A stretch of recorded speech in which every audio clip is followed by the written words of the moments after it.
Sadar atau enggak, kita ini lagi di tengah-tengah perang loh. Perang yang gak kelihatan, ngelawan musuh super kecil yang evolusinya wah lebih cepat dari pertahanan kita. Yap, kita lagi ngomongin soal bakteri super yang kebal obat. Dan jujur aja ya, posisi kita sekarang ini lagi terdesak. Tapi gimana kalau ternyata solusinya justru datang dari sesuatu yang udah ada dari zaman dulu banget? Oke, kita bedah dulu ya masalahnya. Jadi, krisis resistensi antibiotik ini bukan cuma soal medis biasa, tapi ini udah jadi ancaman kesehatan buat seluruh dunia. Coba bayangin deh, obat-obatan yang selama ini jadi andalan kita buat ngobatin radang tenggorokan, sampai buat operasi jantung, sekarang tuh pelan-pelan jadi nggak mempan lagi. Dan skala masalahnya, wih, gede banget. Coba deh lihat angka ini. 1,27 juta. Dan ini bukan total kasus ya, bukan. Ini jumlah nyawa yang hilang, benar-benar meninggal langsung gara-gara infeksi yang kebal obat. Dan itu cuma dalam setahun. Ini bukan lagi ramalan masa depan, ini kenyataan pahit yang udah kejadian. Eits, tapi tunggu dulu. Angka tadi itu baru awalnya aja. Kalau kita lihat gambaran besarnya, angkanya bisa loncat sampai hampir 5 juta kematian yang ada hubungannya sama resistensi antimikroba. Maksudnya gimana? Jadi, bakteri super ini tuh kayak jadi temen duet maut buat penyakit lain. Infeksi yang tadinya sepele dan bisa diobatin, malah jadi vonis mati. Nah, data dari WHO ini nunjukin kalau ancaman ini tuh deket banget sama kita. Coba lihat E. coli, bakteri yang biasa banget nyebabin infeksi saluran kencing, hampir setengah kasusnya udah kebal sama antibiotik penting. Terus ada MRSA, bakteri super yang udah terkenal itu, lebih dari sepertiganya juga udah nggak mempan lagi sama obat andalan. Jadi ini bukan lagi ngomongin bakteri aneh-aneh ya, tapi infeksi yang bisa terjadi sehari-hari di sekitar kita. Terus, kok bisa sih kita sampai kayak gini? Simpelnya gini, ini tuh evolusi, tapi versi ngebut. Tiap kali kita minum antibiotik, bakteri yang lemah emang mati. Tapi, bakteri yang paling kuat, yang kebetulan punya gen super, justru selamat. Nah, mereka inilah yang terus berkembang biak, nurunin kekebalan mereka ke anak cucunya. Nggak sadar kan, kita ini malah kayak jadi personal trainer buat pasukan bakteri super. Nah, ini nih yang jadi pertanyaan paling penting. Kalau senjata andalan kita udah mulai nggak ampuh, kita harus cari pertahanan baru, kemana lagi dong? Jawabannya mungkin bakal bikin kaget. Kita nggak perlu nyari teknologi canggih dari masa depan. Justru kita harus lihat ke belakang, ke kebijaksanaan alam yang umurnya udah ribuan tahun. Jadi gini, selama jutaan tahun, tumbuhan itu udah berperang loh melawan mikroba. Supaya bisa bertahan hidup, mereka itu nyiptain gudang senjata kimia yang canggihnya minta ampun. Nah, senyawa-senyawa pertahanan inilah yang sekarang jadi harapan baru buat para ilmuwan. Dan jawabannya adalah minyak atsiri atau essential oils. Tapi lupain dulu soal aromaterapi yang bikin rileks itu ya. Kita lagi ngomongin ekstrak tumbuhan yang super pekat, yang sebenarnya hasil dari perang kimia alami selama ribuan tahun. Sekarang, para peneliti lagi ngebongkar potensi tersembunyi di dalamnya buat dijadiin kandidat antibiotik generasi baru. Dan yang kerennya lagi nih, kita nggak ngomongin tanaman langka dari hutan antah berantah. Kita ngomongin bahan-bahan yang mungkin aja ada di rak bumbu dapur kalian sekarang juga. Thyme, oregano, peppermint, cengkeh, kayu manis. Tanpa sadar dapur kita itu ternyata rumahnya pabrik-pabrik kimia alami paling kuat di bumi. Keren kan? Oke, sekarang kita kenalan yuk sama pasukan elitnya. Jadi, di balik kekuatan minyak-minyak ini, di setiap tetesnya itu ada molekul khusus, namanya komponen bioaktif yang jadi ujung tombak buat ngelawan bakteri. Ini dia tim andalan dari alam. Ada thymol dari thyme, carvacrol dari oregano, menthol dari peppermint, cinnamaldehyde dari kayu manis, dan eugenol dari cengkeh. Masing-masing ini punya jurus andalan yang unik buat ngelumpuhin bakteri. Anggap aja mereka ini agen-agen rahasianya dunia tumbuhan. Terus, gimana sih cara mereka berantem? Coba bayangin operasi senyap ala agen rahasia. Pertama, mereka nyusup, nembus dinding pertahanan terluar bakteri. Terus, mereka bikin kacau dari dalam, ngerusak dan ngebolongin selaput selnya. Hasilnya, semua isi penting sel bakteri itu tumpah keluar, kayak pendarahan internal gitu, sampai akhirnya mati. Serangan yang presisi dan mematikan banget. Wah, ini semua kedengarannya menjanjikan banget ya. Tapi muncul satu pertanyaan besar. Emangnya senjata alami ini cukup kuat buat ngelawan bakteri super yang udah terlatih ngelawan antibiotik terkuat kita? Atau jangan-jangan kita bisa bikin senjata alami ini jadi jauh lebih dahsyat lagi? Nah, disinilah ceritanya jadi makin seru. Para ilmuwan itu nggak cuma nerima apa adanya dari alam. Nggak, mereka ambil senyawanya, bawa ke lab, terus ditempa lagi, biar jadi senjata yang lebih tajam dan lebih kuat. Proses ini namanya derivatisasi kimia. Gampangnya, anggap aja kayak modif mobil balap. Para ilmuwan ngambil sasis atau kerangka utama dari senyawa alami kayak timol tadi, terus mereka tambahin turbo atau ngubah aerodinamika molekulnya biar performanya makin kencang. Intinya, ini cara buat nyempurnain senjata dari alam biar makin mematikan buat bakteri. Biar kebayang, kita lihat contoh nyatanya aja ya. Di satu sisi kita punya timol, si jagoan alami yang emang udah kuat. Di sisi lain, kita punya senyawa 50, ini versi timol yang udah dimodif, di-upgrade, dan di-supercharge sama para ilmuwan. Dan hasilnya luar biasa. Coba lihat datanya. Angka MIC ini tuh intinya dosis minimal yang dibutuhin buat ngelumpuhin bakteri. Ingat ya, makin kecil angkanya, makin kuat senyawanya. Dan lihat deh, senyawa 50 cuma butuh setengah dosis dibanding ciprofloxacin, antibiotik standar, buat ngalahin MRSA. Artinya apa? Senyawa modifan ini kali 2 kali lipat lebih ampuh. Gila kan? Tapi, upgrade ini bukan cuma soal kekuatan doang loh. Para ilmuwan juga manfaatin ini buat nyerang salah satu benteng pertahanan bakteri yang paling alot. Namanya biofilm. Coba bayangin biofilm ini kayak kota benteng bakteri yang dilindungi lapisan lendir super tebal yang bikin antibiotik biasa hampir nggak mungkin bisa nembus. Oke, kita lihat pertarungan selanjutnya. Di satu kubu ada carfacrol versi alami. Di kubu lain ada senyawa 59 turunan yang emang sengaja dirancang jadi sang penghancur biofilm. Dan bedanya jauh banget. Lihat aja grafiknya. Carfacrol yang alami butuh dosis segini nih buat kerja. Tapi senyawa 59 yang udah dimodif, dosisnya seuprit. Seberapa jauh bedanya? Senyawa baru ini lebih dari 40 kali lipat lebih kuat. 40 kali. Bayanin. Ini bukan cuma peningkatan biasa. Ini lompatan raksasa. Buat ngehancurin benteng bakteri. Jadi, apa artinya semua ini buat kita? Well, ini lebih dari sekedar eksperimen keren di lab. Ini tuh cetak biru atau blueprint buat generasi senjata baru dalam perang kita ngelawan bakteri super. Dan potensinya gak berhenti di obat-obatan aja loh. Coba bayangin pengawet makanan super ampuh yang asalnya dari alam, bukan dari bahan kimia sintetis. Bayangin alternatif antibiotik buat macam-macam industri. Aplikasinya ini bisa ngubah banyak hal. Dari cara kita ngerawat pasien di rumah sakit, sampai cara kita nyimpan makanan di dapur. Pada akhirnya, kesimpulannya itu udah dirangkum dengan pas banget sama para penelitinya. Kuncinya adalah modifikasi. Dengan ngambil desain jenius dari alam dan kita sempurnain pakai kecerdasan manusia, kita bisa nyiptain senjata yang jauh lebih efektif. Ini kolaborasi yang sempurna banget antara alam dan sains. Dan ini ninggalin kita sama satu pemikiran yang, wow, keren banget. Di tengah-tengah perang dingin ngelawan musuh yang nggak kelihatan, siapa yang sangka coba jawabannya mungkin selama ini ngumpet di tempat yang paling sederhana ya. Bisa jadi kunci buat kelangsungan hidup kita di masa depan, ya ada di rak bumbu dapur kita sendiri.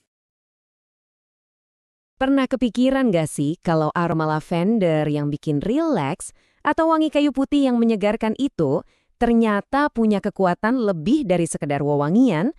Nah, hari ini kita bakal menyelami dunia minyak atsiri yang luar biasa ini dan menjawab pertanyaan penting. Apa benar aroma dari tumbuhan bisa melawan virus? Yuk, kita bedah bareng-bareng apakah minyak atsiri ini bisa jadi senjata rahasia kita yang baru dalam melawan virus. Jadi, masalahnya begini. Virus itu makin lama makin pinter.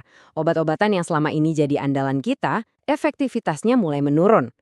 Nah, karena itulah para ilmuwan sekarang putar otak mencari solusi baru dari tempat yang mungkin gak kita duga, yaitu dari dunia tumbuhan.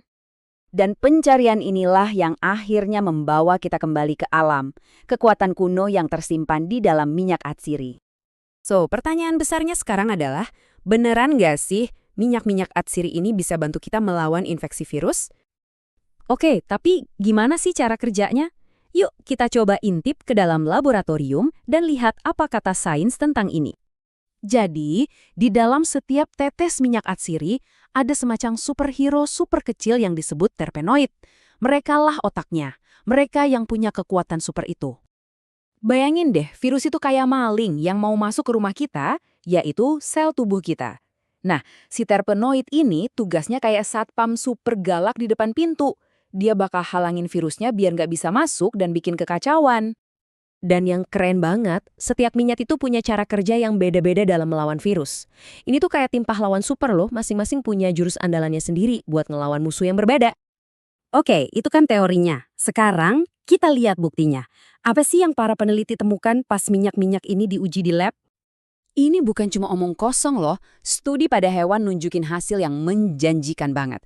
Mereka menemukan kalau minyak atsiri ini bisa memperpanjang hidup hewan yang terinfeksi, dan yang penting mengurangi jumlah virus di tubuh mereka.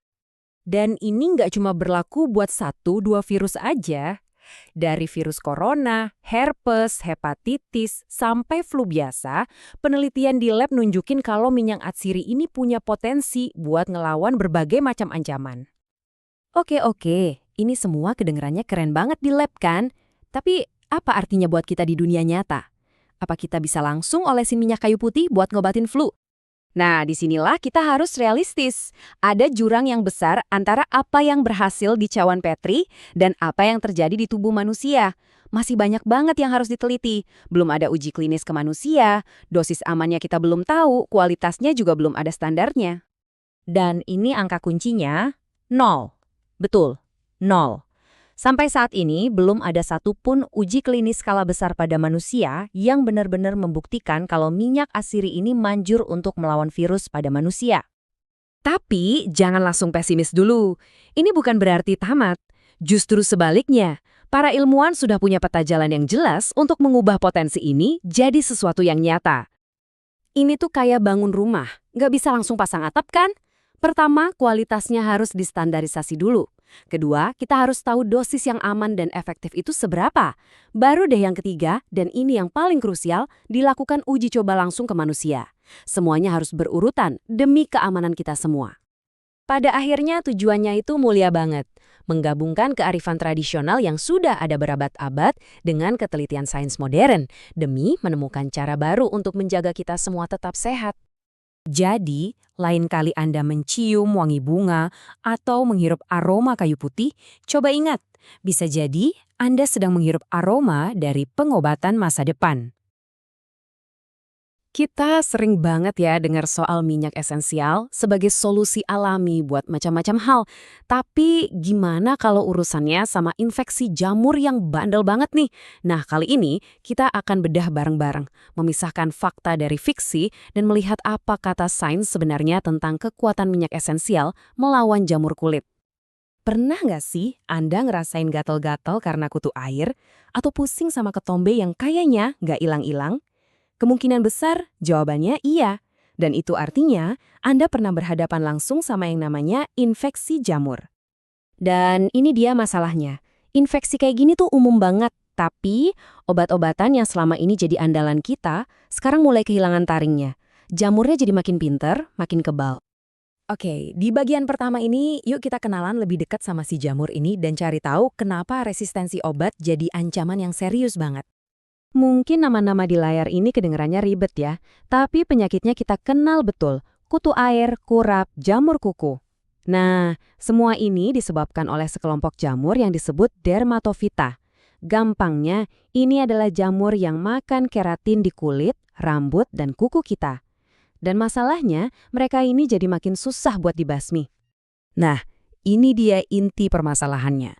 Di satu sisi, kita punya obat-obatan kayak fluconazole yang udah jadi andalan selama bertahun-tahun. Di sisi lain, karena kita terlalu sering dan banyak menggunakannya, jamur-jamur ini berevolusi. Mereka belajar caranya bertahan dari serangan obat-obatan kita. Dan ini bukan omong kosong loh, kutipan ini langsung dari penelitian yang kita bahas. Ini menunjukkan betapa seriusnya para ilmuwan memandang masalah ini. Ini semacam lampu kuning buat kita semua. Tapi di tengah semua tantangan ini, ternyata ada harapan. Dan datangnya dari tempat yang mungkin gak kita duga. Dari dunia tumbuhan. Yuk kita lihat gimana alam menyiapkan para prajurit mungilnya untuk jadi solusi potensial. Jadi kalau kita ngomongin minyak esensial, penting banget buat kita paham kalau ini bukan sekedar cairan wangi-wangian biasa. Secara ilmiah, minyak esensial itu ibarat koktail kimia yang super kompleks. Kekuatannya itu ada di senyawa-senyawa bioaktif di dalamnya. Nah, ini bagian yang paling keren menurut saya. Di sini kita bisa lihat para prajurit yang sesungguhnya. Jadi bukan cuma minyak oreganonya, tapi senyawa bernama carvacrol dan thymol di dalamnya lah yang bekerja.